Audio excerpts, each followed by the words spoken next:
ఏరియాలో కూడా ఉందట. ఉహు, ఉమ్, ఆ ఏరియాలో ఉంటాయి కదా, పోనీ చెక్ అవును చేశారు అసలు. అవును. ఉమ్, మనం నేరానికి సంబంధించి సాక్ష్యాలు ఉమ్, 10 చోట్ల ఎతకాలి కదా. అవును. ఉమ్, మేము అక్కడ ఉన్న సీసీ కెమెరాలని చెక్ చేసాం ఉమ్, అని చెప్తున్నారా? ఉమ్, ఏమని చెప్తున్నారు? అసలు ఉమ్, రాష్ట్రంలో బెల్ట్ షాపులే లేవంటున్నారు. ఉమ్, అది కదా చెప్తోంది. బెల్ట్ షాపులు అవును. ఆడి నుంచి వచ్చినాయి అంటున్నారు. ఉమ్, నిజమా? రాష్ట్రంలో బెల్ట్ షాపులు లేవా? వాళ్ళ ఈ ఎమ్మెల్యేలు ఇన్సిడెంట్ చెప్పాలి. అడ్డం పెట్టి బెల్ట్ షాపులు మాయమైపోయినాయా? టీడీపీ ఎమ్మెల్యేలు చెప్పాలి బెల్ట్ షాపులు ఉన్నాయా లేదని. ఈనాడు జ్యోతి చెప్పాలి, వాళ్ళు రాసింది. అవును, వాళ్ళే రాశారు. అవును. బెల్ట్ షాపులు 1,00,000కు పైగా ఉన్నాయని రాసింది వాళ్ళే. అవును. దాన్ని మరి ఇప్పుడు ఎవరు చెప్పాలా?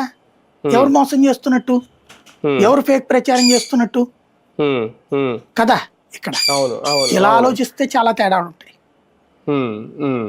కానీ ఒకటి సార్, బస్సు ప్రమాదానికి సంబంధించి అసలు విషయం పక్కకి వెళ్ళిపోతుందా దీనివల్ల? తీసుకెళ్లడమే వాళ్ళ ఉద్దేశం కూడా. ఉమ్, ఇంతవరకు బస్సు యజమాని అరెస్ట్ కాల. ఉమ్, పైగా బస్సు యజమాని తరపున వచ్చిన ఒక బృందం మంత్రి గారిని, కలెక్టర్ గారిని కలిసి ఓ చెక్ ఇచ్చిపోయింది, 40 లక్షల రూపాయల పరిహారం అని. ఉమ్, వాళ్ళని పట్టుకుని ఇప్పుడు సాధారణంగా ఏం చేస్తారు, ఎవరి మీద కేసు వస్తే వాళ్ళ ప్రతినిధులు బయటకు వస్తారా, కోర్టుల దగ్గరికి వెళ్తారు, పరుగులు పెడతారు. ఉమ్, బస్సు యజమాని ఈ పూట వరకు ముట్టుకోలేకపోయారు. అవును. ఎందుకు? వీళ్ళందరికీ నోటీసులు కూడా ఇచ్చేశారు. అవును. బస్సు యాజమాన్యానికి నోటీస్ ఇచ్చారా?